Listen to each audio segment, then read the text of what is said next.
Junko Furuta, nació el 18 de enero de 1971, en Misato, prefectura de Saitama. Era responsable, amable, brillante en sus estudios y muy querida por sus compañeros. Trabajaba a tiempo parcial para ahorrar dinero para su viaje de graduación y había aceptado otro trabajo en una fábrica de electrónica. Todos sus planes y sueños se enfocaban en un futuro lleno de posibilidades, pero ese futuro fue truncado de manera brutal. El 25 de noviembre de 1988, 4 compañeros de su escuela, Hiroshi Miyano de 18 años, J. Ogura de 17, Shinji Minato de 16 y Yasushi Watanabe de 17 años, la atacaron.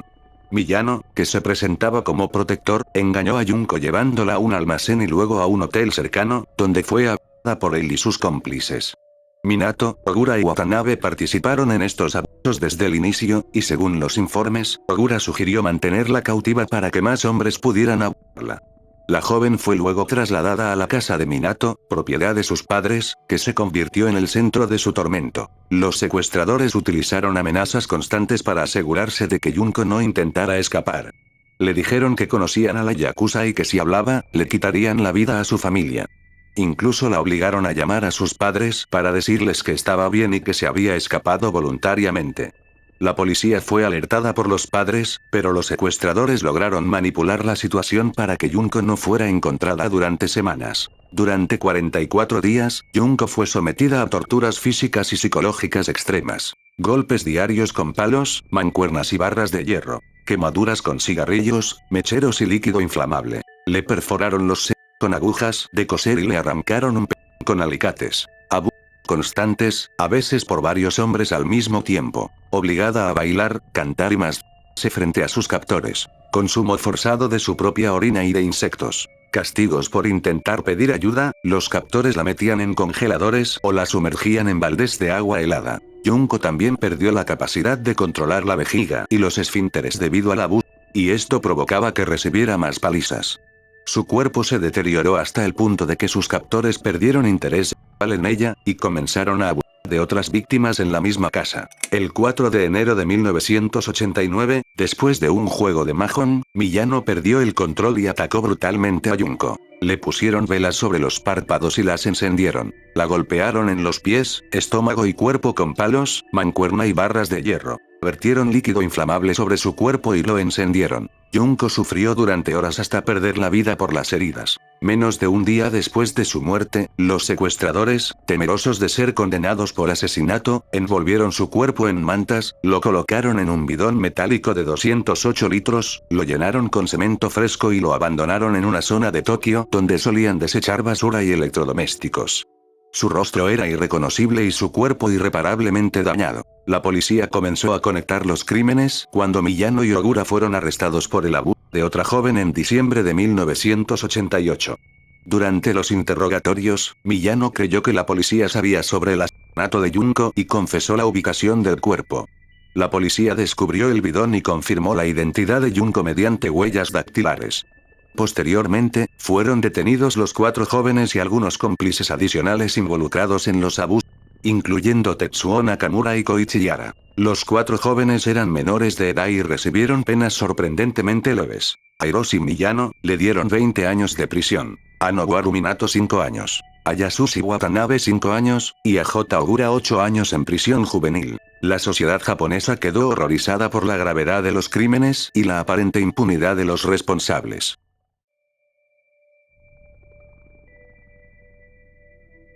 Sylvia Marie Likens, nació el 3 de enero de 1949. Era la tercera de 5 hijos y sufría de polio, lo que hacía que una de sus piernas fuera más débil. Amable, protectora con su hermana Jenny, y amante de la música, Sylvia parecía tener una vida normal, a pesar de las dificultades de su familia. Gertrude Banisewski, de 36 años, vivía con sus 7 hijos en Indianápolis. Una mujer pequeña y frágil físicamente, pero con un carácter explosivo, sumida en la depresión y en relaciones fallidas, que la llevaron a desarrollar un comportamiento violento y controlador. Los padres de Sylvia Likens eran dueños de un pequeño negocio itinerante, como un carnaval o feria ambulante, y viajaban constantemente por la región ofreciendo sus atracciones y espectáculos. En 1965, cuando dejaron a Silvia y su hermana, confiaron a sus hijas al cuidado de Gertrude, prometiendo que le pagarían por cuidar de las pequeñas, sin imaginar el horror que se avecinaba. Al principio, los castigos fueron leves. Sin embargo, pronto Gertrude descargó su frustración por los pagos atrasados en golpes a Silvia y Jenny. La adolescente comenzó a recibir palizas, humillaciones y castigos por acciones mínimas, a menudo sin razón. Paula, la hija mayor de Gertrude, y otros vecinos se unieron al maltrato.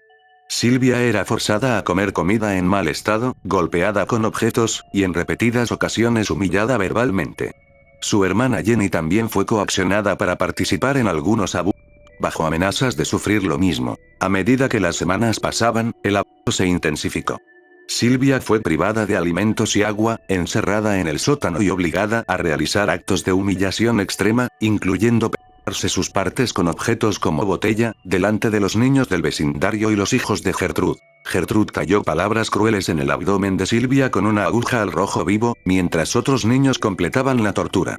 La adolescente perdió completamente su autonomía, siendo usada como objeto de diversión y castigo para toda la familia y algunos vecinos, diariamente abusaban de la pequeña. Los últimos días de Silvia fueron un verdadero infierno. Intentó escapar, gritó por ayuda, pero nadie intervino. La deshidratación, el hambre y los golpes habían dejado su cuerpo débil y delirante. El 26 de octubre de 1965, Silvia fue encontrada sin vida. Gertrude intentó simular primeros auxilios, mientras otros niños asistían. La autopsia reveló 150 heridas, laceraciones, quemaduras y signos de desnutrición extrema. Tenía 16 años. Gertrude Wanisewski fue condenada a cadena perpetua, aunque salió en libertad condicional en 1985. Paula Wanisewski fue liberada en 1972 tras cumplir condena por asesinato en segundo grado. Los otros implicados, incluidos hijos y vecinos, cumplieron menos de 2 años por abuso y homicidio involuntario.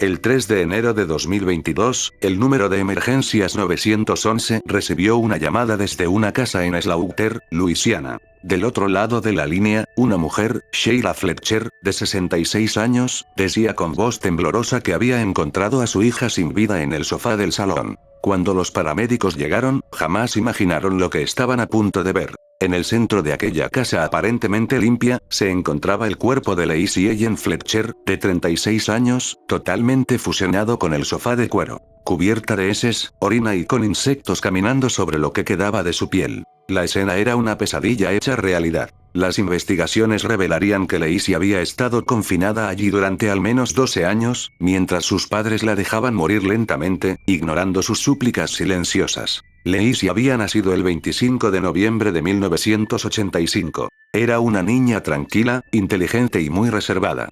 Desde pequeña, fue diagnosticada con autismo.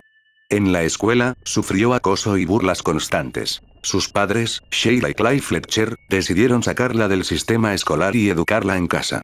Pero, lejos de protegerla, fue el comienzo de su encierro. Con el paso del tiempo, Lacey comenzó a mostrar un deterioro cognitivo que la dejó prácticamente incapacitada para salir de su hogar. En lugar de buscar ayuda médica, sus padres optaron por dejarla sentada en un viejo sofá de cuero y allí permaneció más de una década, hasta su último suspiro. Según la investigación, Sheila y Clyde colocaron toallas alrededor del sofá para limpiar más fácilmente los desechos de su hija. Mientras el resto de la casa se mantenía impecable, ese sofá se convirtió en una especie de celda, un espacio que olía a muerte, infección y desesperación. Los reportes forenses indicaron que Lacey perdió completamente la movilidad de sus piernas debido a la atrofia muscular. No podía levantarse, no podía pedir ayuda. Su cuerpo estaba tan débil que la ropa apenas se sostenía sobre su piel. Con el paso del tiempo, los ratones y los insectos comenzaron a anidar bajo el sofá. Los gusanos devoraban la carne en descomposición, y había excrementos de roedores por todas partes. Los investigadores encontraron rastros de cojín y heces humanas dentro del estómago de Lacey, lo que significa que, en sus últimos momentos, intentó sobrevivir comiendo lo que encontraba a su alrededor. Sufrió una infección ósea severa, desnutrición extrema y finalmente sepsis, una infección generalizada que terminó con su vida lentamente. El 3 de enero de 2022, Sheila llamó finalmente al 911. Dijo que había encontrado a su hija sin vida. El operador intentó guiarla para realizar reanimación cardiopulmonar, mientras los paramédicos llegaban. Pero ya era demasiado tarde. Cuando los agentes entraron, encontraron a Lacey parcialmente vestida, pesando apenas 44 kilos, con el cuerpo hundido, literalmente fusionado al cuero del sofá. La escena fue tan traumática que varios policías declararon que no pudieron dormir ni comer durante días. Sheila y Clay afirmaron que Lacey había elegido vivir así, que no querían forzarla. Pero la autopsia reveló la verdad. Lacey no tenía capacidad para decidir nada. Su muerte fue catalogada como homicidio. En mayo de 2022, ambos padres fueron arrestados y acusados de asesinato en segundo grado. Sin embargo, meses después, quedaron en libertad bajo fianza. El caso fue retomado en junio de 2023, y un gran jurado volvió a acusarlos formalmente. Frente a la posibilidad de pasar el resto de sus vidas en prisión, Sheila y Clay aceptaron un acuerdo con la fiscalía. El 6 de febrero de 2024, se declararon culpables de homicidio involuntario, un delito menor que redujo su condena. Finalmente, el 20 de marzo de 2024, ambos fueron sentenciados a 20 años de prisión, con una pena condicional consecutiva de otros 20 años. Una condena que muchos consideraron insuficiente ante el horror que vivió Lacey.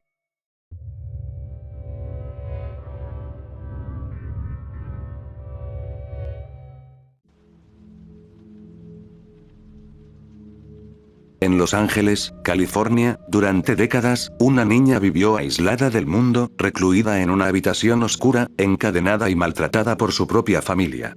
Esta niña, conocida como Ginny, también llamada Susan Wiley, sobrevivió a años de abuso y negligencia extrema, convirtiéndose en uno de los casos más horribles y estudiados de abuso infantil en la historia de Estados Unidos.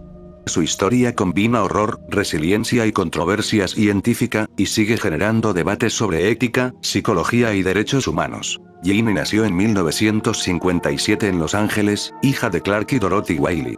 Desde muy pequeña, su vida estuvo marcada por la crueldad de su padre, Clark, quien sentía un odio irracional hacia los niños. Su madre, Dorothy, con graves problemas de visión debido a cataratas, estaba limitada para intervenir y quedó atrapada en la dinámica de abuso de su esposo. A los 20 meses de edad, Ginny fue confinada a una habitación minúscula, oscura y sucia, sin contacto con el mundo exterior. Sus padres y hermano no le hablaban. La comunicación solo se hacía mediante gruñidos o ladridos. Nunca recibió educación ni cariño, y cualquier intento de expresar sonido o emoción era castigado con golpizas. Clark ideó métodos de confinamiento extremos. Camisa de fuerza casera que limitaba el movimiento de sus brazos. Encadenamiento a un orinal durante el día, pudiendo mover solo los dedos de manos y pies. Cuna modificada por su padre, con alambres y techo, para impedir cualquier movimiento durante la noche. Su alimentación era limitada a líquidos y papillas, afectando gravemente su desarrollo físico y cognitivo. A los 13 años, Ginny pesaba apenas 26 kilogramos y tenía un desarrollo mental equivalente al de un niño de 1 año, sin capacidad para hablar, controlar esfínteres ni masticar alimentos sólidos. El 4 de noviembre de 1970, la vida de Ginny cambió debido a un error involuntario de su madre, Dorothy, que acudió a los servicios públicos para solicitar una pensión por discapacidad visual. Al ingresar por error a la oficina de servicios sociales, una trabajadora social notó inmediatamente la situación. Una niña extremadamente delgada, pálida y temerosa, sin capacidad para hablar ni interactuar. Movimientos extraños, con brazos doblados y manos al pecho. Gracias a su rápida acción, se abrió un expediente de alerta y Ginny fue retirada del hogar, pasando a custodia estatal de inmediato. El hogar de los Wiley estaba marcado por negligencia y violencia sistemática. Encierro permanente, privación de contacto social y estímulos. Golpizas por cualquier sonido que emitiera. Alimentación inadecuada, solo líquidos y comida para bebés, afectando su crecimiento y desarrollo cerebral. Imposibilidad de aprender habilidades básicas. Hablar, caminar, masticar o controlar esfínteres. El abuso no solo afectó a Ginny. Los primeros hijos del matrimonio perdieron la vida en circunstancias trágicas. La primera bebé, perdió la vida a los 2 meses por abandono y negligencia. El segundo hijo, falleció ahogado en sus propias mucosidades, y el tercer hijo hermano de Ginny, sobrevivió gracias a la intervención de la abuela materna, pero regresó al hogar tras el fallecimiento de ella, enfrentando la misma dinámica de abuso. Tras el descubrimiento, los padres de Ginny fueron acusados de maltrato infantil. Clark Wiley se quitó la vida un día antes del juicio, dejando una nota que decía: "El mundo nunca lo entendería". Dorothy Wiley fue liberada, considerada incapaz de cuidar a su hija debido a su ceguera, aunque posteriormente intentó recuperar la custodia, motivada parcialmente por científicos que querían estudiarla. Jenny pasó a estar bajo el cuidado de equipos interdisciplinarios, donde comenzó a aprender lenguaje de señas, a masticar y tragar alimentos sólidos, y a mejorar su desarrollo motor y físico. A los 14 años, su desarrollo mental correspondía al de una niña de 7 años. El caso se convirtió en un referente mundial de abuso infantil extremo y fue estudiado por lingüistas, médicos y psicólogos. Esto generó controversias sobre ética y límites de la investigación, ya que algunos intentaban usar a Jenny como objeto de estudio, mientras que trabajadores sociales buscaban proteger su bienestar. Después de años de custodia, Jenny fue ubicada en diferentes hogares adoptivos, pero su progreso se revirtió debido a las limitaciones de estas familias. Finalmente, permaneció bajo custodia estatal, con contacto mínimo con investigadores para protegerla. Actualmente, Jenny Wiley sigue con vida, con aproximadamente 70 años, residiendo en una clínica de cuidados para adultos en California. El 13 de noviembre de 1985, Colombia vivió una de las tragedias más devastadoras de su historia. El volcán Nevado del Ruiz, tras casi un siglo de inactividad, despertó con una fuerza que nadie imaginaba. La erupción liberó toneladas de ceniza, lodo y rocas ardientes, que descendieron por las montañas a una velocidad inimaginable. Uno de los pueblos más afectados fue Armero, una tranquila localidad del departamento del Tolima. En cuestión de minutos, el lugar quedó sepultado bajo ríos de lodo hirviente y escombros. Miles de personas perdieron la vida sin siquiera comprender lo que estaba ocurriendo. Entre esas víctimas se encontraba una niña que se convertiría en el rostro más simbólico de aquella catástrofe. Omaira Sánchez Garzón, de tan solo 13 años. Omaira vivía junto a su madre, su hermano y su padre en una casa sencilla. Cuando la avalancha arrasó con todo, su hogar fue destruido en segundos. Omaira quedó atrapada entre los restos de su casa, con el agua y el lodo subiéndole lentamente hasta el cuello, y los cuerpos de sus familiares sepultados junto a ella. Los equipos de rescate llegaron al lugar poco después, pero la escena era desgarradora. Omaira tenía el agua hasta el pecho, y sus piernas estaban atrapadas por los restos de concreto y tejas. Intentaron liberarla con sogas, palas y bombas, pero todo era inútil. Si tiraban con fuerza, el peso de los escombros podía destrozarle las piernas o hundirla por completo. Si movían mal los restos, el lodo podía tragársela viva. Durante 3 días enteros, Omaira permaneció en esa posición. A pesar del dolor, la hipotermia y el cansancio, nunca perdió la calma. Los rescatistas y periodistas que la rodeaban quedaron conmovidos por su fortaleza. Hablaba con ellos, les pedía agua, cantaba, incluso se preocupaba por llegar tarde a sus exámenes del colegio. Su inocencia contrastaba con la tragedia que la envolvía. Con el paso de las horas, el nivel del agua subía, su cuerpo se hinchaba y sus ojos comenzaban a enrojecerse. Pero Omaira seguía sonriendo, esperando que la ayudaran. Los rescatistas sabían la verdad. No podían salvarla sin amputarle las piernas, y en ese lugar, sin los recursos necesarios, esa operación significaba una muerte segura por desmayamiento o infección. Aún así, se negaban a abandonarla. Las cámaras de televisión del mundo entero captaron cada momento. Las imágenes de una niña atrapada, cubierta de lodo, mirando directamente a la cámara dieron la vuelta al planeta. Omaira se convirtió en el símbolo del dolor de Colombia. El fotógrafo Frank Fournier, del Paris Match, tomó la foto más famosa. El rostro de Omaira, pálido, agotado, con la mirada perdida, minutos antes de... Esa imagen ganó el World Press Photo de 1986, pero también dividió al mundo, entre quienes la consideraban una denuncia necesaria, y quienes la veían como una exposición cruel del sufrimiento humano. La niña perdió la vida después de casi 60 horas de agonía, el 16 de noviembre de 1985. Según los testigos, perdió la vida tranquila, hablando suavemente con los rescatistas que se negaban a alejarse de su lado.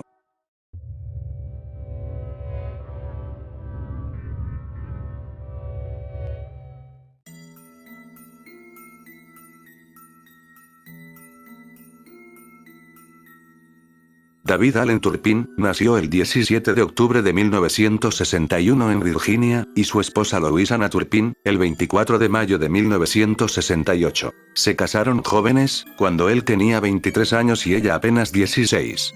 Desde el principio, su relación estuvo marcada por el fanatismo religioso y una idea retorcida del control familiar. Ambos eran devotos del movimiento Cyberful, una corriente ultrarreligiosa que promueve tener la mayor cantidad de hijos posible, porque así lo manda Dios. Y eso hicieron. Tuvieron 13 hijos entre 1988 y 2015. Pero con el tiempo, su casa se transformó en una prisión familiar. David, ingeniero informático con un buen salario, aparentaba ser un hombre ejemplar. Louise, una ama de casa dedicada a sus hijos, compartía en redes sociales fotos familiares perfectamente cuidadas, sonrientes, ordenadas, como si fueran una familia modelo. Pero tras esas fotos se escondía un infierno. Dentro del hogar, los hijos de los Turpin no tenían derecho a nada. No podían salir, no podían hablar sin permiso, y eran obligados a pasar días enteros encadenados a sus camas con grilletes y candados. Solo podían comer una vez al día, y apenas se les permitía bañarse una vez al año. Las habitaciones estaban cubiertas de suciedad, orina, y restos de comida podrida. Las cadenas estaban atadas a los muebles, y los colchones estaban empapados y llenos de insectos. La casa, en realidad, era una celda, donde los propios padres se habían convertido en carceleros. Los niños eran golpeados por el más mínimo error, y eran castigados si intentaban hablar entre ellos. Algunos pasaban semanas enteras sin poder moverse. Los padres les daban libros de la Biblia para memorizar, pero les prohibían aprender sobre el mundo exterior. No sabían quién era la policía, ni qué era un hospital, ni cómo funcionaba el dinero. Habían sido criados como si el mundo más allá de esas paredes no existiera. A pesar de su fe religiosa, David y Louise eran crueles y calculadores. En la superficie, mantenían las apariencias de una familia feliz. Vestían igual, posaban para fotos en Disney y compartían esas imágenes en Facebook. Pero esas sonrisas eran una máscara. Después de años de tortura, una de las hijas, de apenas 17 años, reunió el valor para escapar. Había estado planeando su ida durante 2 años, observando cada detalle. Esperando el momento exacto. La madrugada del 14 de enero de 2018, logró salir por una ventana junto a su hermana menor. Pero la pequeña, aterrada, regresó a la casa. La de 17 años siguió corriendo, con un teléfono móvil viejo y desactivado que había logrado encontrar entre la basura. Logró llamar al 911, temblando, mientras decía con voz quebrada que sus padres la mantenían cautiva, que sus hermanos estaban encadenados, que no comían, que no se bañaban. Los agentes dudaron al principio, hasta que la joven mostró fotografías de sus hermanos atados y desnutridos. Cuando la policía llegó a la casa de los Turpin, se encontraron con una escena dantesca. Uno de los hijos, de 22 años, estaba esposado a una cama. Otros tenían las muñecas marcadas, los labios agrietados, el cuerpo cubierto de suciedad y heridas. 7 de ellos eran mayores de edad, pero estaban tan delgados que parecían niños. La hija mayor, de 29 años, pesaba apenas 37 kilos. Los agentes notaron que todos hablaban con un tono suave, casi robótico. Saltaban en lugar de caminar. Parecían criaturas que nunca habían visto la luz del sol. Louise Turpin, al ver a los oficiales, simplemente dijo que no entendía por qué estaban ahí. Decía que todo estaba bien. Su expresión era fría, vacía, sin remordimiento.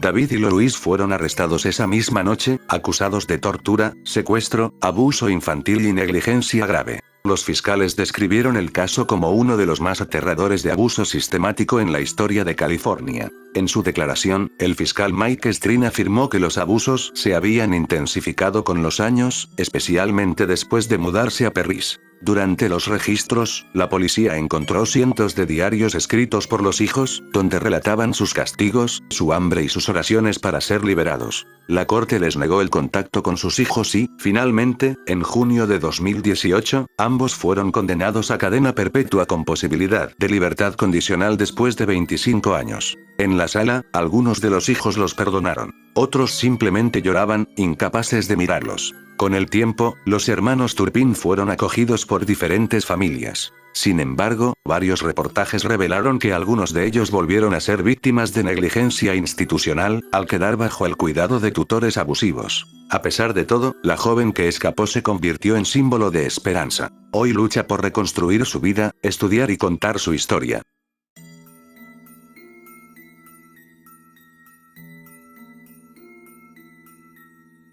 Era una tarde lluviosa en San Salvador, El Salvador, en julio de 2008. La tormenta caía sin descanso y las calles comenzaban a inundarse. En la colonia Málaga, un microbús cargado con 32 personas, entre jóvenes, adultos y algunos niños, iniciaba su regreso a casa después de una jornada en la iglesia. Nadie podía imaginar el horror que los esperaba. El conductor avanzaba con cuidado, pero la fuerza del agua comenzaba a desbordar los límites de la calle. De repente, una corriente impetuosa golpeó el bus. El motor se apagó y el vehículo quedó atrapado en el torrente. Los gritos comenzaron al instante. Algunos pasajeros intentaron abrir las puertas, pero estaban trabadas. La desesperación se apoderó de todos. Crisia, una de las jóvenes a bordo, intentó llamar a su padre. Con lágrimas en los ojos, le describió la situación. El agua entraba por las ventanas, el bus se movía sin control, y la corriente era cada vez más fuerte. Luis, su padre, corrió bajo la lluvia hasta la zona, pero la fuerza del río hacía imposible un rescate inmediato. El microbús era arrastrado como un juguete por la corriente. Los pasajeros luchaban por subir al techo, por sostenerse de los asientos, por ayudarse entre ellos, pero la fuerza del agua era brutal. Los gritos, los llantos, las súplicas, el olor a humedad y a desesperación llenaban el ambiente. La tormenta parecía tener vida propia, golpeando con violencia a quienes intentaban sobrevivir. Minuto a minuto, la tragedia se consumaba. El bus fue arrastrado por la corriente hasta chocar contra postes y paredes. Muchos pasajeros fueron arrastrados al río, otros atrapados dentro del vehículo. La impotencia de quienes intentaban ayudar desde la orilla era infinita. Los cuerpos flotaban, algunos fueron rescatados horas después, otros nunca aparecieron. La desesperación y el dolor marcaron a cada familia para siempre.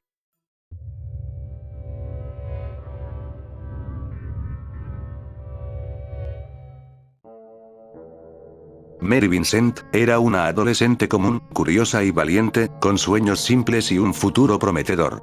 Aquella tarde de otoño de 1978, hizo autostop para llegar a casa de su abuelo, sin imaginar que ese viaje cambiaría su vida para siempre. Lawrence Singleton, un hombre de 51 años, se detuvo y le ofreció un aventón. Parecía confiable, su voz calmada y sus palabras amables hicieron que Mary bajara la guardia. Pero la apariencia de seguridad era un engaño mortal. Singleton la llevó a un lugar aislado, lejos de cualquier ayuda. Allí comenzó el verdadero horror. Singleton atacó a Mary con una violencia extrema. La agarró, la golpeó y la sujetó con tal fuerza que Mary apenas podía moverse. Luego, usando un arma blanca, le tiró ambos brazos por encima del codo, un acto despiadado que la dejó derramando líquido rojo profusamente y al borde de la muerte. La sangre cubría su cuerpo, su visión se nublaba y el dolor físico era insoportable, pero su instinto de sobrevivir la mantenía consciente. Singleton no se detuvo. La acción fue acompañada de golpes, tirones y un sufrimiento psicológico extremo. La humillación, el miedo y la desesperación se mezclaban con el dolor físico. La joven estaba sola, vulnerable, en un paisaje desolado, y cada segundo era una prueba brutal de su fuerza de voluntad. Sin embargo, Mary encontró en sí misma una fuerza sobrehumana. A pesar de la agonía, logró liberarse parcialmente y trepó por un barranco, arrastrándose, con líquido rojo empapando su ropa y la piel rota, enfrentándose al frío, a las piedras filosas y al riesgo de caer. Cada movimiento era un desafío, cada segundo una lucha entre la vida y la muerte. Cuando finalmente vio un vehículo acercarse, se lanzó a la carretera. Una joven herida, cubierta de manchas rojas, con los brazos y llena de laceraciones, logró detener el auto. Fue rescatada y llevada al hospital, donde recibió atención urgente, pero su cuerpo y su mente quedaban marcados por la brutalidad que había sobrevivido. Mary no solo sobrevivió al ataque físico más cruel imaginable, sino que también enfrentó la justicia. Colaboró con la policía, identificó a Singleton y testificó en el tribunal, describiendo con precisión cada detalle del ataque, la mutilación y el sufrimiento que vivió. Su valentía ayudó a que Singleton fuera condenado. La sentencia inicial fue de 14 años de prisión, que era la pena máxima permitida en California en ese momento para el secuestro y la mutilación que había cometido. Lo perturbador es que solo cumplió 8 años, y salió en libertad en 1986, porque en aquel entonces las leyes de California permitían reducción de penas por buen comportamiento. Años después volvió a cometer crímenes, y finalmente fue condenado a muerte. Perdió la vida en prisión.